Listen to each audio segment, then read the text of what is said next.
On the evening of February 24th, 1986, 29-year-old nurse Sherri Rasmussen was found by her husband lying dead on the living room floor. Her face was severely beaten and disfigured to the point that she was unrecognizable, and the injuries were consistent with being hit with the muzzle and butt plate of a gun. She also had 3 gunshot wounds to the chest that were disclosed as the official cause of death, with the medical examiner asserting that any one of the 3 bullets could have killed her. Perhaps the most disturbing discovery during the autopsy was that most of Sherri's injuries were inflicted upon her after she was killed, which was concluded due to the lack of hemorrhaging and inflammation of the injuries. This included most of the victim's facial injuries and even a bite mark on her left forearm. Even after Sherri had taken her last breath, the assailant was still inflicting an inconceivable amount of damage to her body. She was buried in a closed casket 7 days later. The homicide detectives assigned to the case immediately associated Sherri's murder with multiple break-ins that had occurred that same night on the same street. Another woman had even been assaulted and was able to give a description of 2 assailants, and this description became the sole focus of the investigation into Sherri's murder. The prime suspects were now 2 middle-aged Latino males of medium height and build.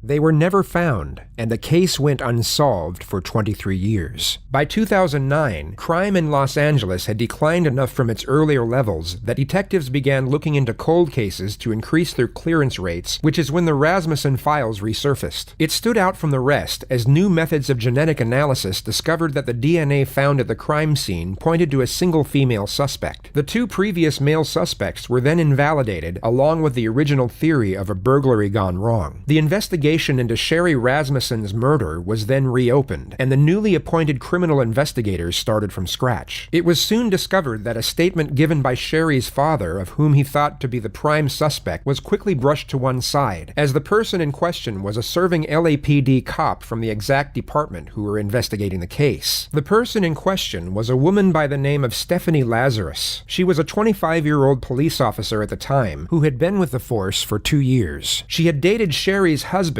John Rutten, in an on and off relationship throughout college and for a short time after. It was even discovered that John had slept with Lazarus after he became engaged, and the 2 even dated for a while after Sherri's murder. She was now a 25-year veteran of the police force and had worked her way up to a senior detective of the Commercial Crimes Division. She was essentially in charge of all art-related investigations in the city of Los Angeles. The investigators went with a gut feeling and decided to make Lazarus the prime suspect, with the collection of her DNA being the very first task. Attaining it through a warrant would have let Lazarus know she was under investigation, so it had to be discreetly collected instead. Within 24 hours of becoming the prime suspect, a coffee cup she discarded while off duty was received by police. A DNA sample was then taken, and it came up as an exact match to the DNA found on Sherri Rasmussen's bite mark.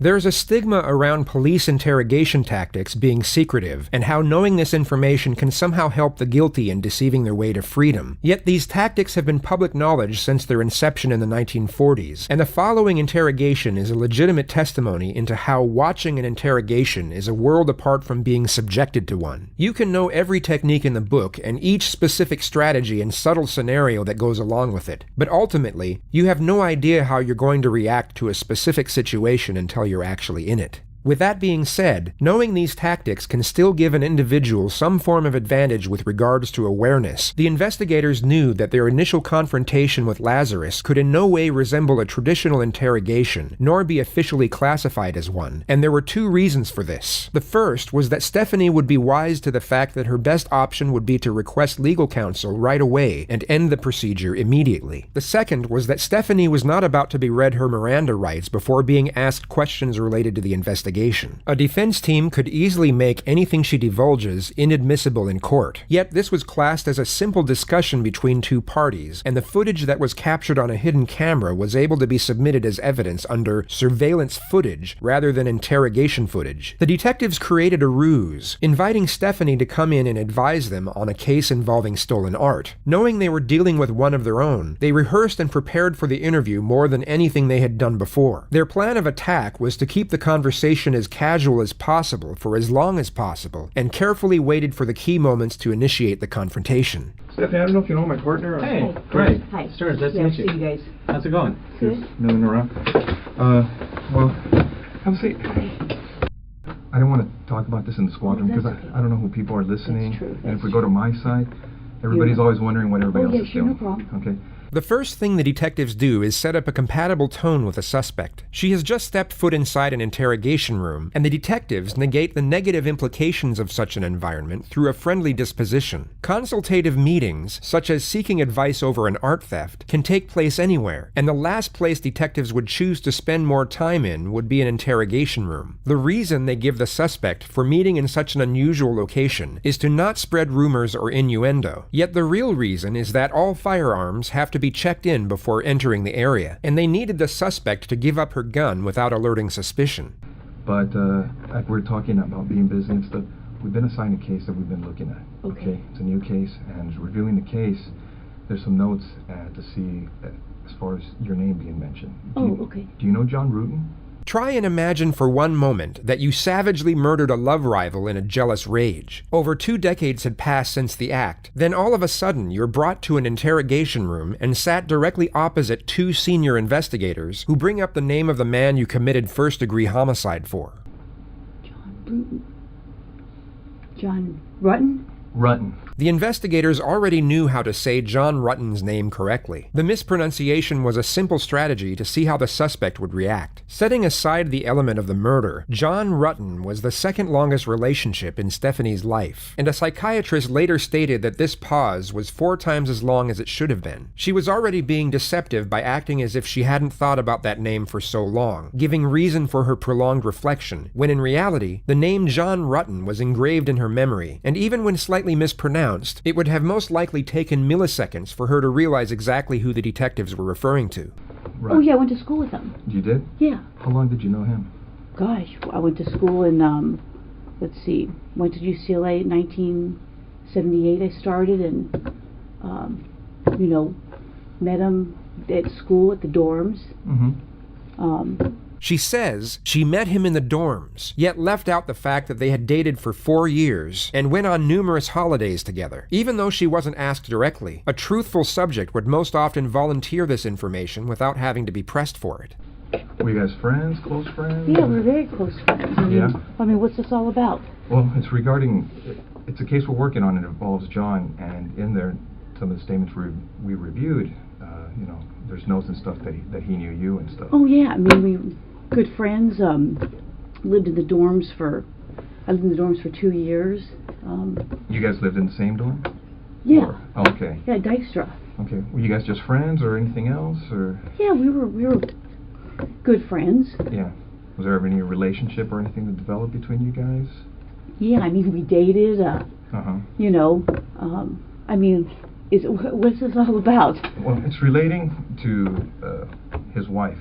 It's unfortunate that Stephanie's face wasn't captured at this moment, because she would have no doubt been immediately struck by the psychological reaction known as fight or flight. Her brain would have just triggered the influx of a specific cocktail of hormones in order to prepare her to either stay and deal with the threat or try and run away to safety. Stephanie chooses to fight. Okay. Okay. Did you know her? Not really. I mean, I knew that he got married years ago. Uh-huh. Did you ever meet her?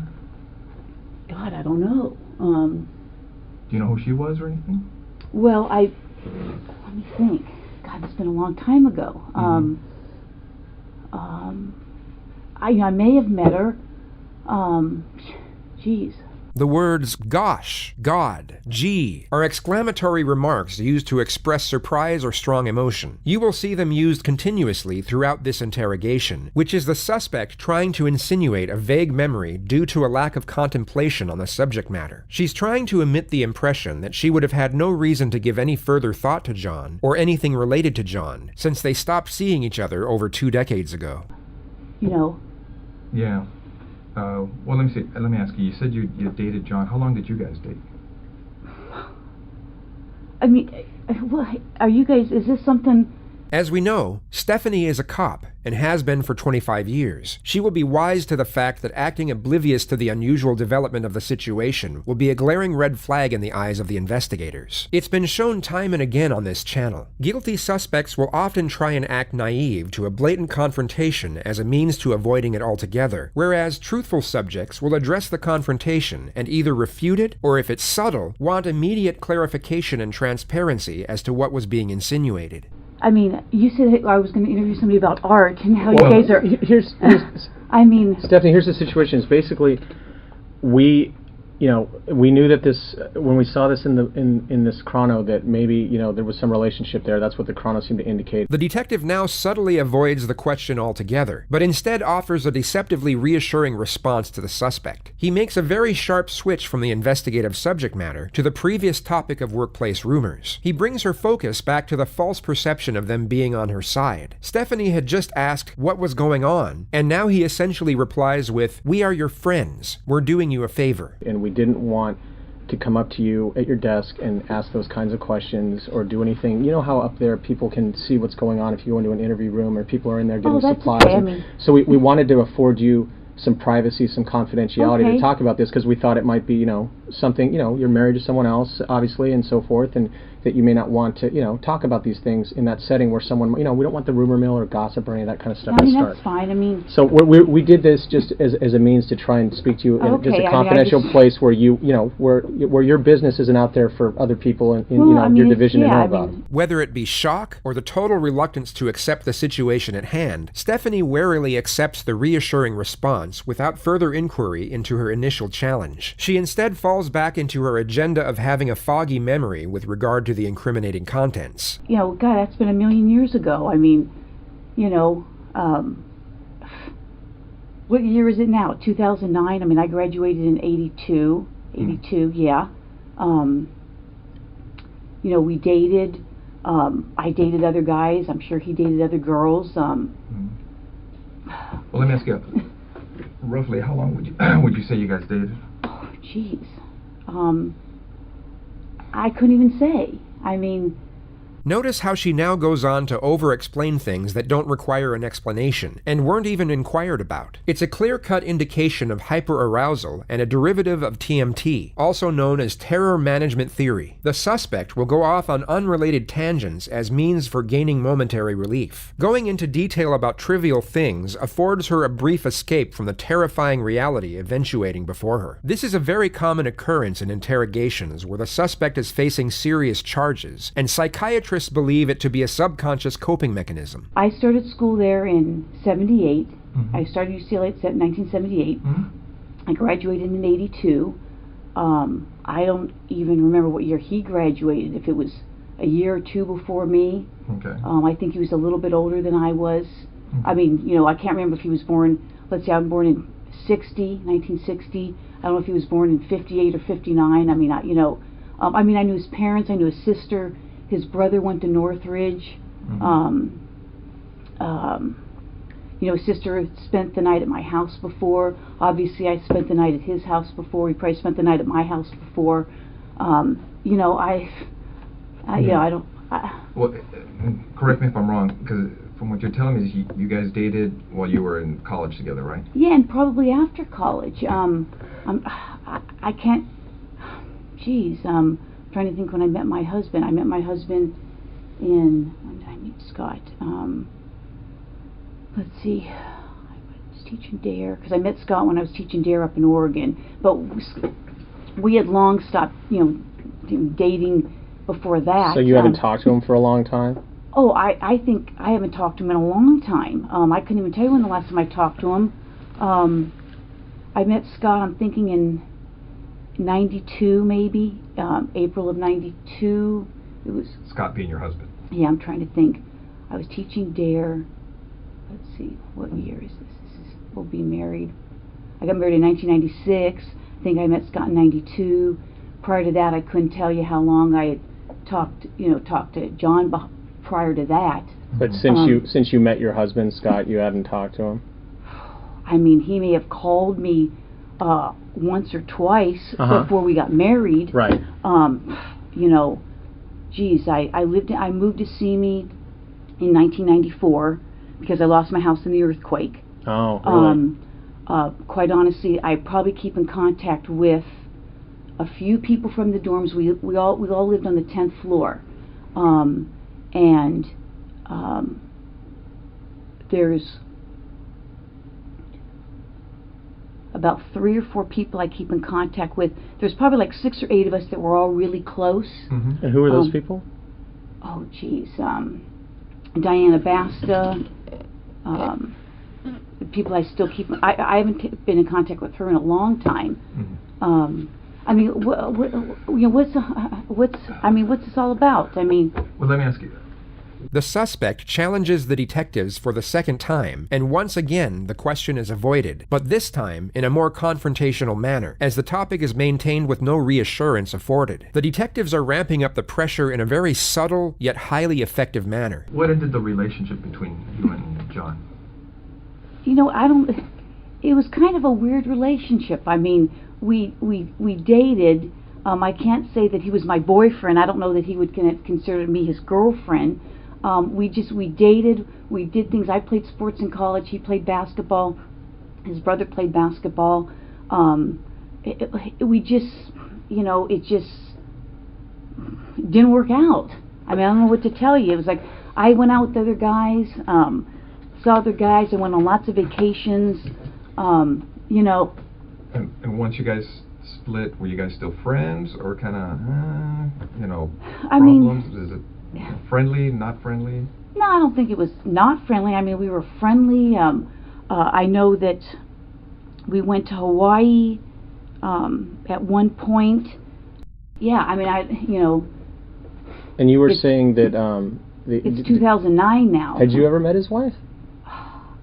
I may have. Do you remember her name or anything, or?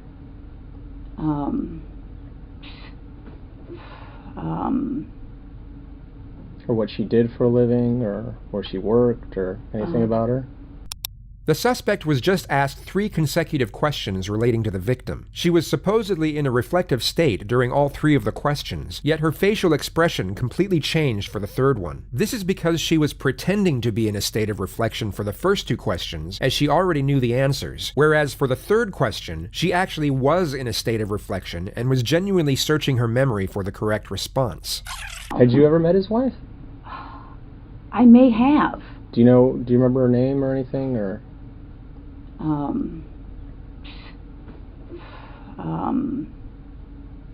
The 3rd question is about to be posed, and her focus is about to switch from pretending to be thinking to actually thinking. Or what she did for a living, or where she worked, or anything about her? Well, I think I'm going to say that I think she was a nurse. I can't even remember how he said he met her. I mean, it's been so long ago. Well, let me ask you, did you go to their wedding, No, I didn't go to their wedding. No, did not go to their wedding. I couldn't even tell you what year he got married. Mm-hmm. I mean, it's been a million years ago. Again, I don't understand why you're talking about some guy I dated a million years ago. Well, do you know what happened to his wife? Yeah, I know she got killed. You wouldn't need to be an expert in body language to recognize the unmitigated terror emanating from the suspect's face at this moment. She had just verbalized the victim's tragic demise for the first time in most likely over 2 decades. What did you hear about that? I saw a poster at work. I'm sure I spoke to him about it. I think I spoke to another friend of his about it. And how did you first learn about that? Jeez. Someone could have called me. I could have heard it at work. I think at one point there may have been a flyer or something. I know a good friend of his... Were you on the job back then when that happened? Yeah, I think so. Yeah, I'm sure I was on the job. That's why I would have heard about it with the flyer. He had a good friend, Mike Boldrick, But being that you were you used to see John, was everything okay between you guys? I mean, there was never anything uncomfortable or anything between you and her? 8 separate witnesses testified that Stephanie had confronted Sherri at the hospital she worked at, while the two of them were reportedly in an intimate relationship with John. The confrontation was said to have been highly aggressive, and Stephanie had to be escorted off the premises by security. Reports stated that Stephanie was by far the more combative and even made threats against Sherri's life. You know, I don't know. I mean, it's been so many years. I mean, uncomfortable. I mean,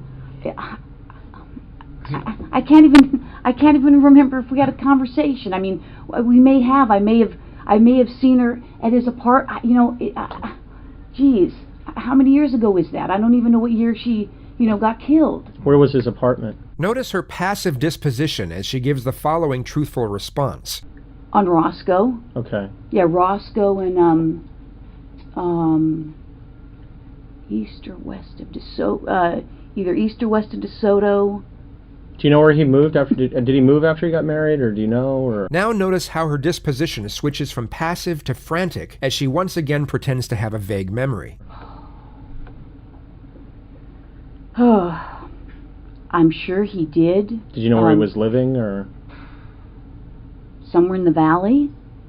Did you ever visit him and his wife? No. No? Never No. went out to, get together, dinners, anything of that nature? No. Like I said, his sister used to come over. His sister had come to my place. I knew his brother because his brother played basketball at Northridge. In fact, I was just coming across some pictures that I had just scanned from. I take a lot of photos. Like 10,000. And I just did a service where I scanned everything.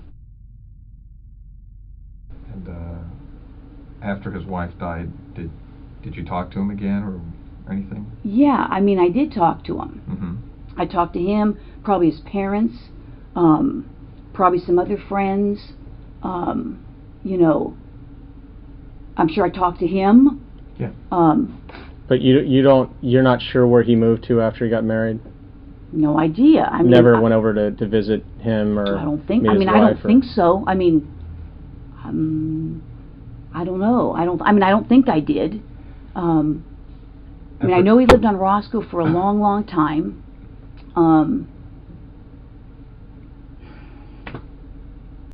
After John's wife died, you said you may have been talking to him. Did your relationship start up again? I would say no.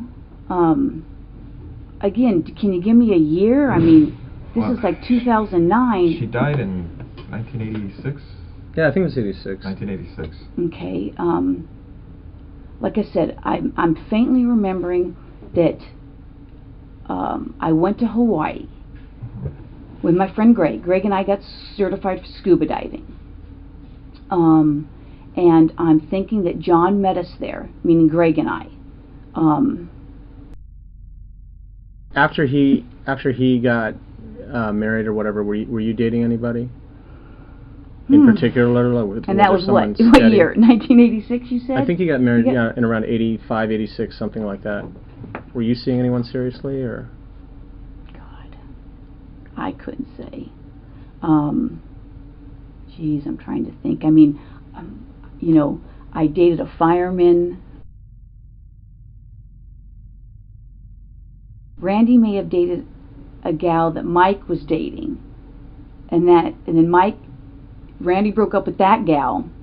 I couldn't even tell you the gal's name, if I'm even thinking of the story right. And then I started dating Randy. Yeah.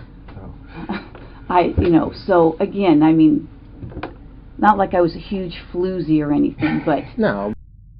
As far as you recall, after John's wife died, did you start a relationship again with John, or dating casually, or anything like that? Like I said, he met Greg and I in Hawaii. What island did we go to? I think the Big Island in Kauai. I mean, when you heard about John's wife being killed, I mean, what was your reaction? I mean, you thought you heard about it, through a friend or in a bulletin or Either something? a friend or a bulletin. I called the family. I called maybe some of his friends that I knew, and I mean, obviously it's shocking if I heard it at work, you know, which I may have. I faintly remember a bulletin going around, you know. Do you know what the circumstances were regarding her death? Geez, let me think back. Geez, I don't know if it was, you know, if it was a burglary or something.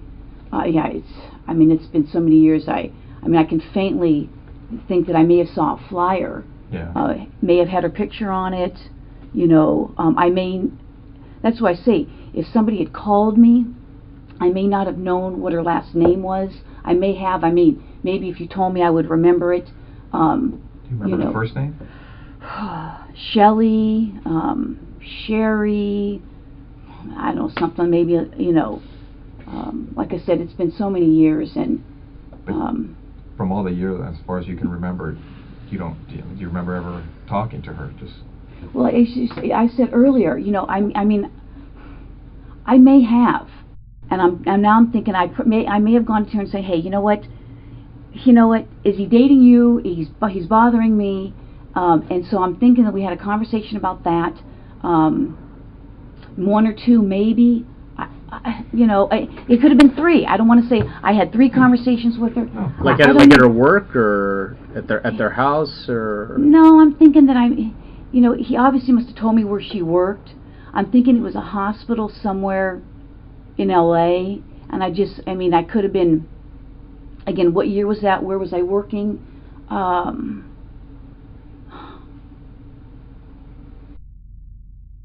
92 or 93. There was a big earthquake. No, when was the big earthquake? April of 92, because I stopped teaching DARE.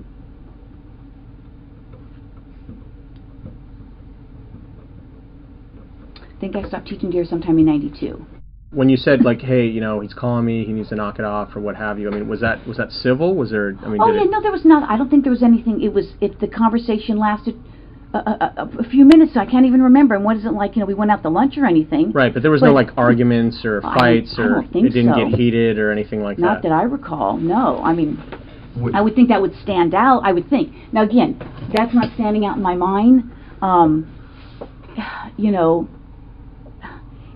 So you didn't have any problems with her then? No. You didn't have any issues with her? No, I mean... But let me ask you, it seems like you didn't have any issue. Now, did she have an issue with you as far as... Because now you're telling her, hey, you know, tell him to stop calling. Now, you know, she's like, hey, you know, you figure she'd be threatened by you. You know, I don't know. I mean... From what you remember as far as when you talked to her, maybe you didn't take it as serious, but maybe, you know, did she?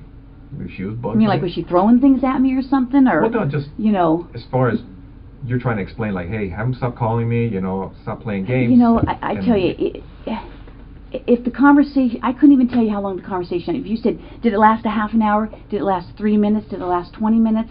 I can't even remember. It's been so long ago. So you would have gone, if it was en route to work, you more than likely you would have gone to her work and had this discussion with her? I mean, that's sounding familiar. I mean, that's, now that you guys are bringing this stuff up, I mean, that sounds familiar.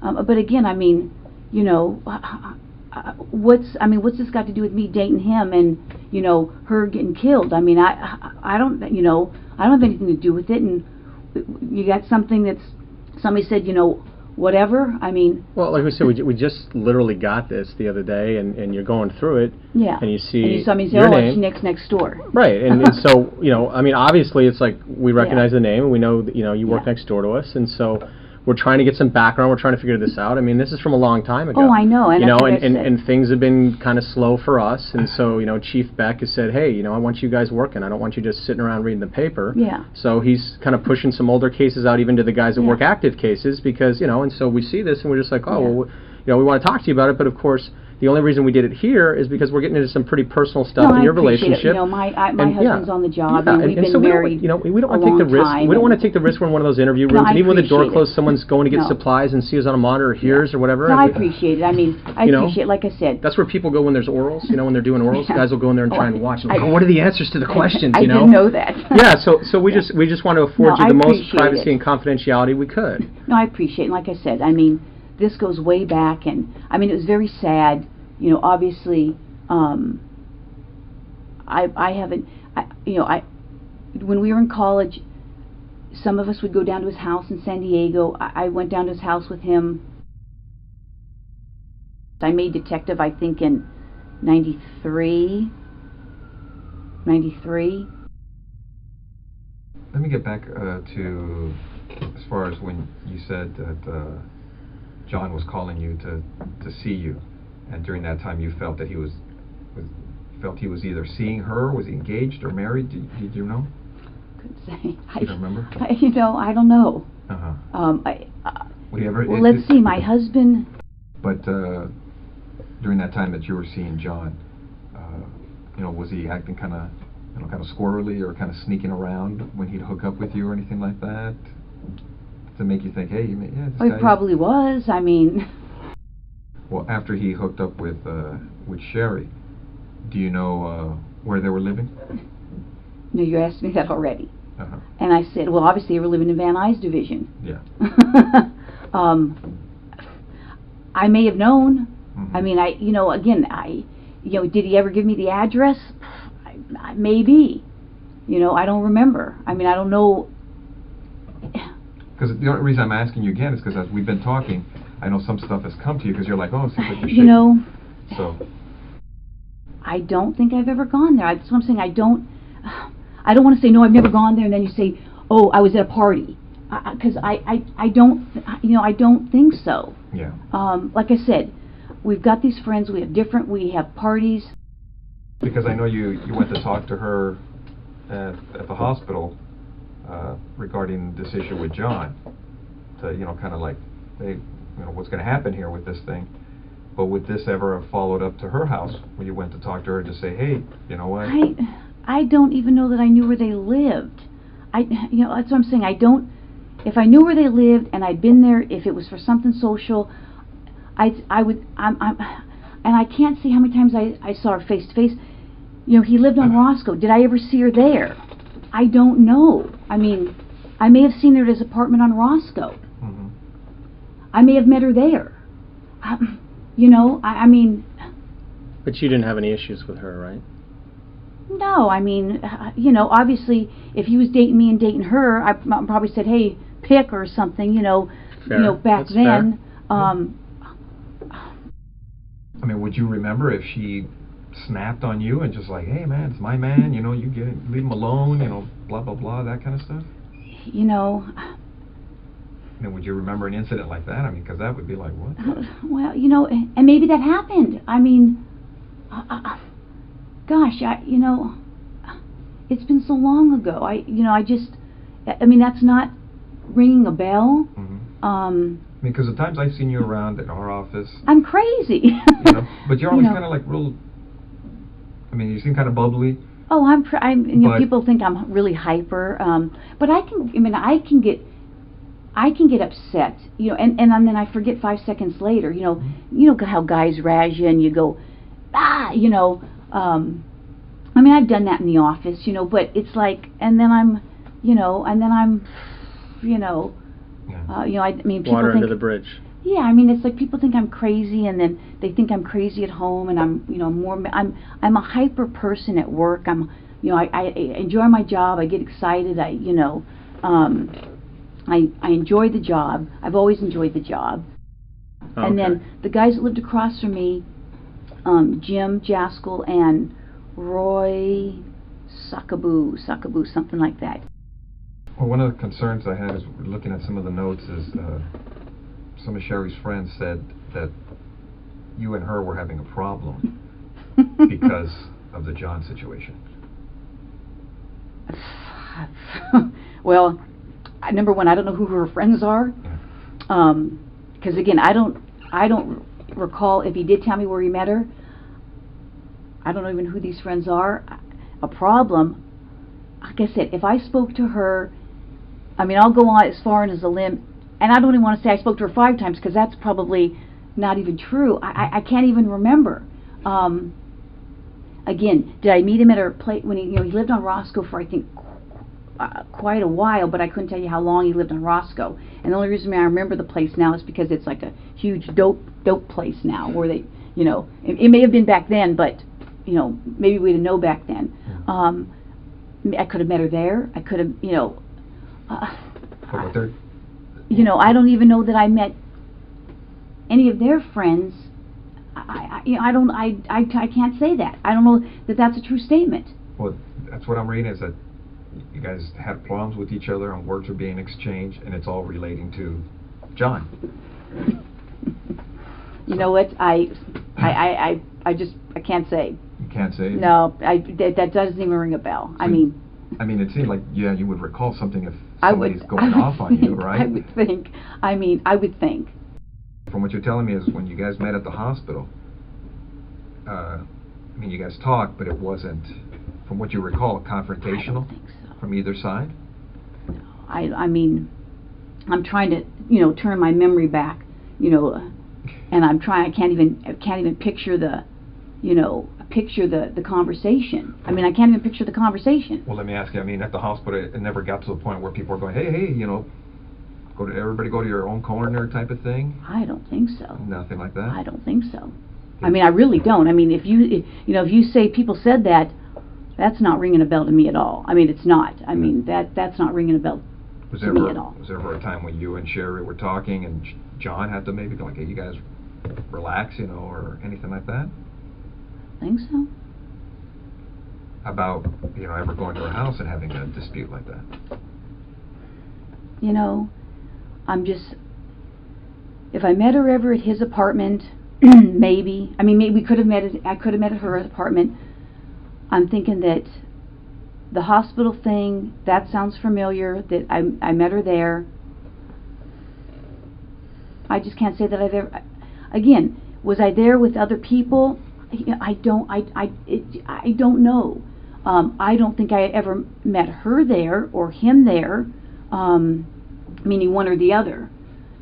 I don't think so. I guess basically what I'm asking is, you know, were you ever welcome to the house? Like, you know, hey. Oh, come over? Yeah, come on over. We're having a barbecue, you know,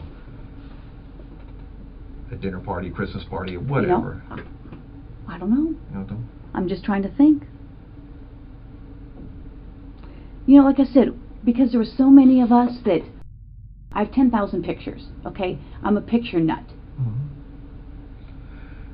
Let me ask, when you were seeing John, would you, I take it he would pick you up in his car, you go in her, you know, your car, things of that nature, when you guys would go out? Well, yeah, I mean... Do you remember what he drove? Well, I know at one time he drove either a 240 or 260Z.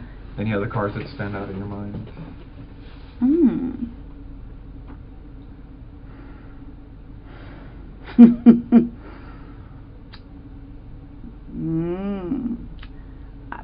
I don't know how long he drove that 240 or 260Z for. And the only reason I say that is because I think I may have a picture of it with him in it. What kind of car did you have back then? Let's see. What year? Or are you like one of those young cops that like, oh, I got a paycheck and bought a new car? Oh, no. I've only had like a few cars in my whole life. So what'd you have when you came on the job? Okay, well, my first car was a 68 Chevelle. Well, like I said, as we were looking at the case, and, you know, we had read the notes as far as from Sherri's friend saying you guys had problems or words, and they got heated. You know, and the reason we're asking you is they had mentioned that an incident at her work had occurred, and they've also told us that an incident at her house occurred. You know what? And this is at her house during the period of time that they're married. That's just not sounding familiar at all. I mean, you know what? That's just not sound. Again, if someone says that I was at her house and I had an incident with her, you know, that just doesn't sound. You know, was John there? Did John say this happened? Because, and other people were there. I don't recall. I mean, it just doesn't sound, you know, familiar. And this is an incident where you showed up. You weren't supposed to show up, and things got heated. At his house? Yeah. That just doesn't sound familiar. I mean, Nothing. no. It's not sounding familiar. So Not at all. now you're saying not familiar because it's just something you remember, or Well, it's just... you know what? I'd have to say I don't remember, because I don't remember. That doesn't sound familiar. I mean, would you remember something like that in your life? Well, I would think, but sort of drama involving, the other woman type of thing. Well, Did you ever fight with her? You mean like we fought? Yeah. Did you ever duke it out with her? No, I don't think so. I mean, you'd remember that, right? That would be pretty. Yeah, I would think so. Pretty specific. Yeah, like I said, I mean, dramatic. obviously, it just doesn't sound familiar. I mean, what are they saying? So I fought with her. So now I'm getting the jump, the leap. Excuse me, I haven't eaten. They're saying, okay, I fought with her, so I must have killed her. This is known in psychology as reductio ad absurdum, or appeal to extremes. It's a form of argument that attempts to disprove a statement by showing that it leads to an absurd or impractical conclusion. I mean, come on. I mean, that's, I don't even know who these people are. I can't even say I met any of these people. I mean, it's insane. Would it be something you would remember? I mean, because I don't know if any other intense incidents in your life that have occurred, I mean, you'd recall those, right? I mean... Well, like a use of force at work or a car crash, something you're involved in, you'd be like, yeah, I remember. You would think I would remember. I mean, I would think if it was something that crazy. I mean, I can't say. You say, how many fights have you gotten into? In your life. I mean, a few at work. Well, fights at work are kind of different because we've all had uses of force or whatever. But well, I haven't even had even a lot of those. I mean, right, but if you're actually, I mean, I played. Like if Dan and I got mad at each other and we threw blows in the squad room, I mean, 20 years later, I would remember it. I mean, I would think I would remember it, but unique. that's what I'm saying. That's not sounding familiar to me at all. I'm looking at the notes, and these people are kind of, I mean, they're pointing the finger at you. Well, and I mean, that's not ringing a bell to me. So, I don't know. It's. I don't know what to tell you. I mean, that just sounds crazy to me. Yeah. So you, offhand, you don't recall ever going into her house and having words and physically, No. attacking her attacking you? No. Nothing like that? No. I mean, that's, no. Nothing? No. No. Not at all. Okay. Well, on some of the, on this case, this occurred in '86, right? Detectives processed the scene, things of that nature. They did fingerprints and all that stuff. You know the standard stuff. I mean, you've been doing this longer than I have. Well, not about that. I got 26 years on, going on 26. 19. So, but as they processed everything, they did the best they could at that time, and they looked at a lot of people and different things in this case. And you're right. I mean, if you guys are claiming that I'm a suspect, then. I got a problem with that. Okay. Okay. So, if you're doing this as an interrogation, you're saying, hey, I'm a suspect. Well, now I got a problem with, now you're accusing me of this. Is that what you're saying? We're trying to figure out what happened, Stephanie. Well, I'm just saying.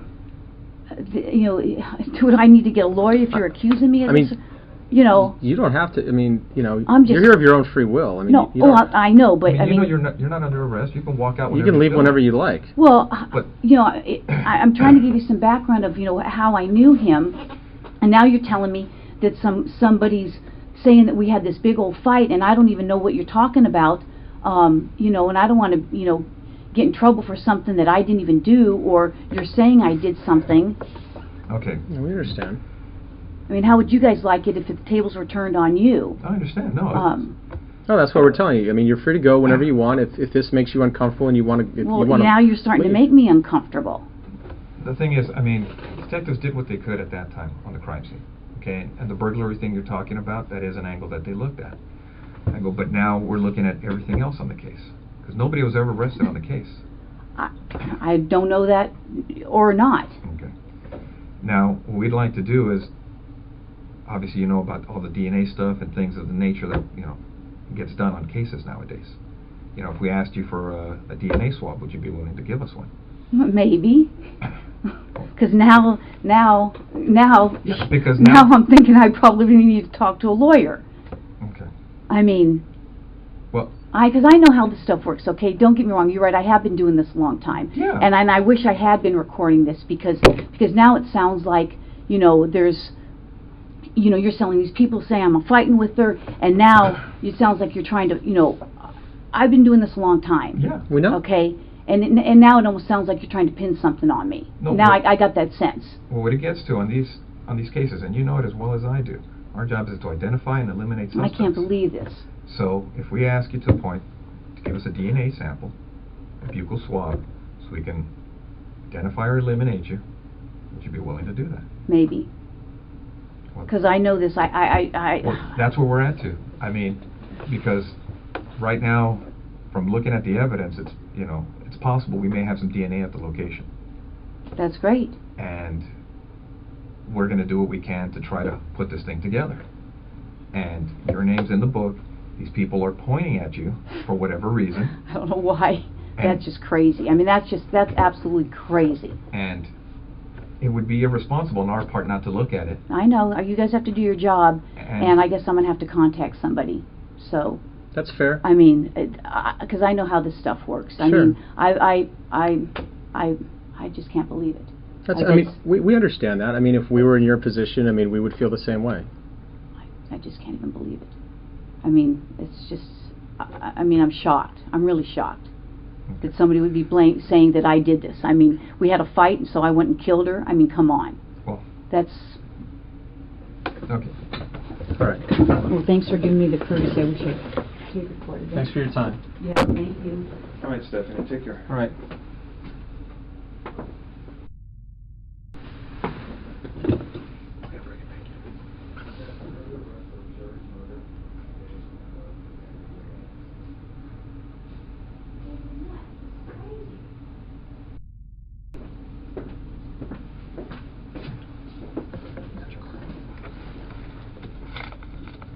This is absolutely crazy. Have a seat, Stephanie. This is insane. Okay.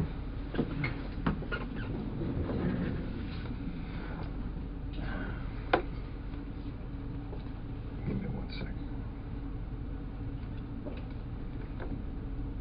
Okay. Stephanie, you know you have the right to remain silent. Do you understand? Yes. Anything you say may be used against you in court. Do you understand? Yes. You have the right to the presence of an attorney before and during any questioning. Do you understand? Yes. If you cannot afford an attorney, one will be appointed for you free of charge before any questioning if you want. Do you understand? Yes. Do you want to talk to us right now? No. Okay. All right. Okay. This then. is crazy. Okay.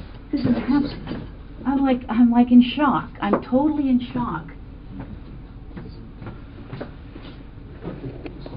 We are back on the record in People versus Lazarus. Shortly before noon, the jury announced they have a verdict. We will take the verdict at this time. People of the State of California versus Stephanie Eileen Lazarus. Case number BA 357423.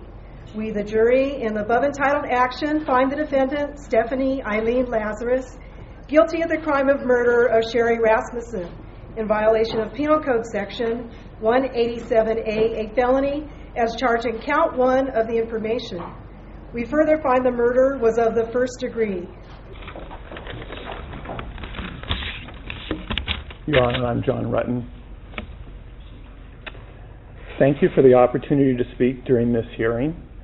There are really no words that can describe the loss of Sherri and the whole of this experience, so it makes no sense to talk very long. It suffices to say that the Rasmussen family, my family, and Stephanie's family have been thrust into a bizarre world of disbelief and indescribable sadness. Sherri Rasmussen had a profound impact on so many people.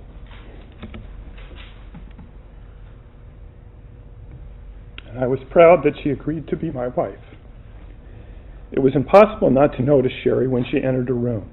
To me, her physical presence was startling. I can clearly remember the first moment I laid eyes on her.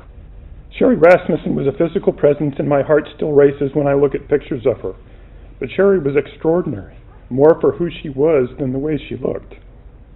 She was a hard worker, a consummate professional, a leader, a diplomat, forgiving, tough, and a kid at heart. Sherri's loss, the way she died, and the trial 25 years after her death has had a profound impact on many, many others. The effects are broad and span a generation, creating pain for those whose lives should have never been touched by this tragic event. Again, words are feeble tools for describing these impacts, but there are so many moments and so very many tears. And the fact that Sherri's death occurred because she met and married me brings me to my knees. Stephanie Lazarus was sentenced to 27 years to life for the murder of Sherri Rasmussen. She is currently being held inside the maximum security unit of the Central California Women's Facility. Any other cars that stand out in your mind?